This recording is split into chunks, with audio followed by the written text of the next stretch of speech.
Bonjour. Aujourd'hui, inspiré par un article de France Culture à propos de la novlangue, je souhaitais vous donner une idée un petit peu de comment on peut traiter la question de la novlangue en tant qu'outil basé sur le principe de ce qu'on a appelé les tunnels de réalité. La novlangue, c'est un concept popularisé par George Orwell dans le livre 1984. La novlangue désigne un langage artificiel conçu pour réduire les capacités de réflexion critique et limiter l'expression d'idées dissidentes. Son principe fondamental repose sur l'idée que le contrôle du langage entraîne le contrôle de la pensée. En appauvrissant le vocabulaire, en inversant les significations, en imposant des slogans simplistes, la novlangue enferme les individus dans des tunnels de réalité.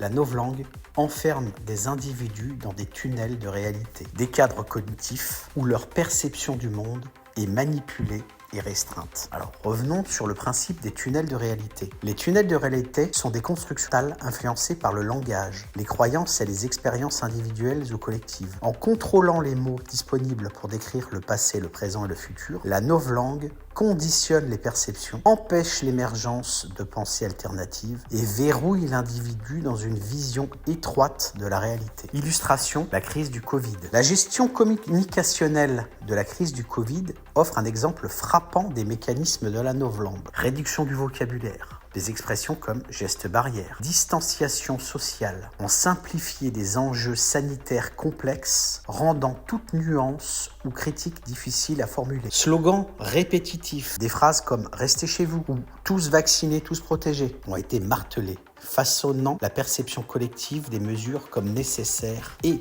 incontestables. Inversion des sens. Des expressions telles que « liberté par la vaccination » ont relié des concepts antagonistes, redéfinissant liberté comme soumission à une norme. On parle même ici de création de dissonance cognitive, de paradoxe. Fragmentation sociale. La division entre vaccinés et non vaccinés a alimenté des tensions, transformant des choix individuels en marqueurs de responsabilité ou d'irresponsabilité morale. Le langage émotionnel, des termes comme « on est en guerre » ou protéger vos proches, ont joué sur des peurs et les affects pour imposer des mesures coercitives sans débat. Je rajouterais même la notion, le passage du le Covid à la Covid après que le livre Covid-19, la grande réinitialisation ait été publié par Thierry Malret et Klaus Schwab du Forum économique mondial, qui a donné en fait un sentiment d'appartenance, c'est-à-dire que le fait de pas dire la Covid a créé un conditionnement psychologique pour déterminer qui était endoctriné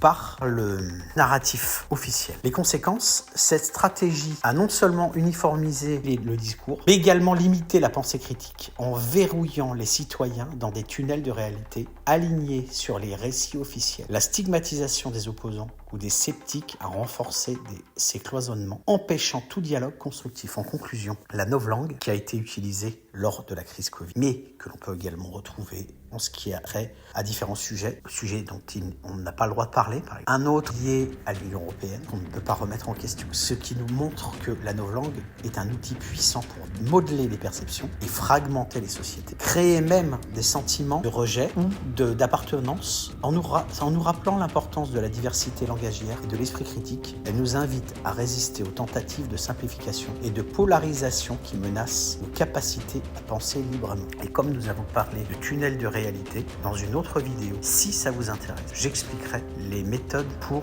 ne pas se laisser enfermer à l'intérieur de ces tunnels de réalité par la novlangue.